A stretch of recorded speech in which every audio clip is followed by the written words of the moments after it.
there was the unfortunate event of Senator Osotsi. Again, anyone would be asking, so what is the connection between Osotsi and PS Omollo? And your guess is as good. Ladies and gentlemen, a sitting senator gets jammed by 20 men in broad daylight, beaten unconsciously at a cafe, and his first accusations point directly at the man in charge of Kenya's internal security. PS RAYMOND OMOLLO. It would be a good question to ask those mentioning my name, because as far as I'm concerned, first of all, we are a country governed by the rule of law and order. Yes. And for example, why would the PS for internal security look for criminals to do my bidding? The man whose job is to protect you and me. Now, Omollo is on television saying the accusation is incomprehensible. But here is what truly incomprehensible is.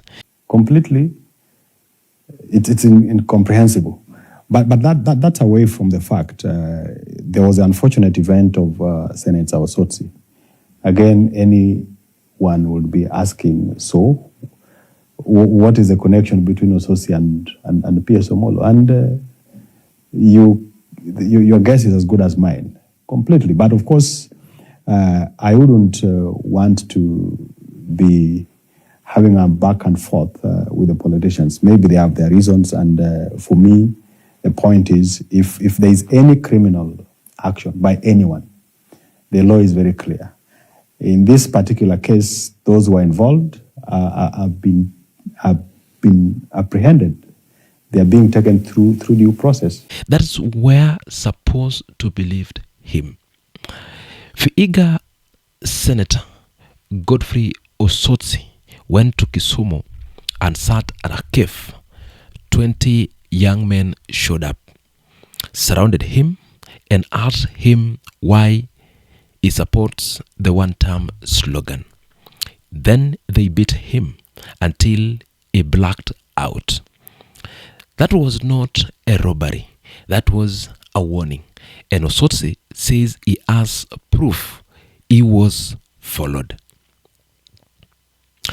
Here is what we know for certain. Senator Godfrey Osotsi publicly named Interior PS RAYMOND OMOLLO as the man behind the attack, not a stranger, not a political rival, the principal secretary in charge of security across the entire country.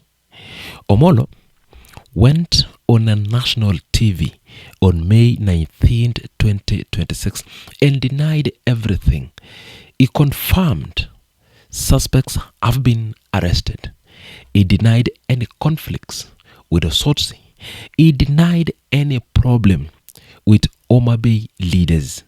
He denied ordering anything or any person to attack Osotsi. But here is what is nobody denied. The attack happened. Osotsi was beaten. Osotsi lost consciousness. 20 men were there. Those are not disputed facts. What remain unanswered is who organized those men and why were they asking about a political slogan before they start throwing bunches.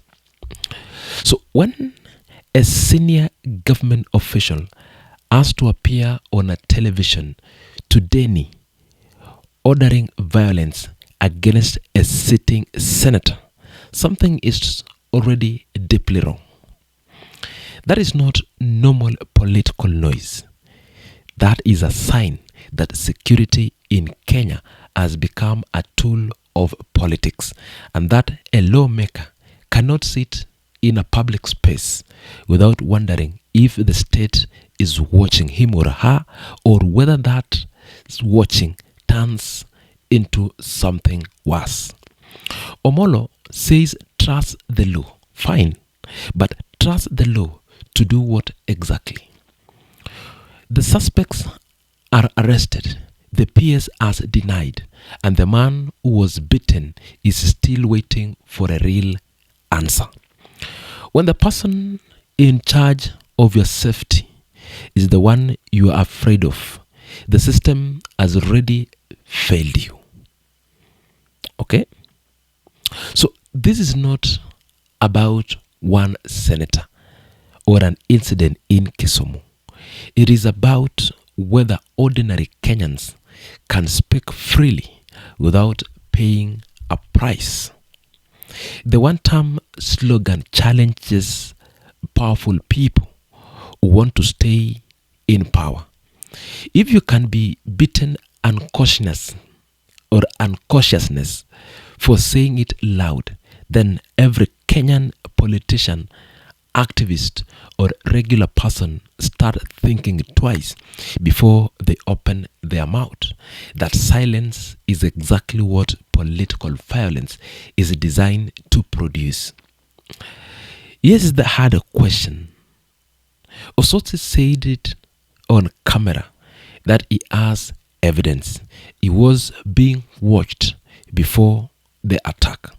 So who authorized that surveillance? And why has no one opened an independent investigations to find out? The suspects are in custody. The PS has spoken.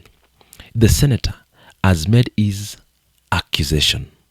And now Kenya is watching to see what the courts actually deliver or what quietly disappears. Watch one thing closely: whether those arrested men are ever connected in open court to anyone who gave them orders. Because 20 men do not organize themselves. They do not all show up at the same place, at the same time, with the same political question by coincidence. The arrests are not the end of this story. They might just be the part designed to make you think it is.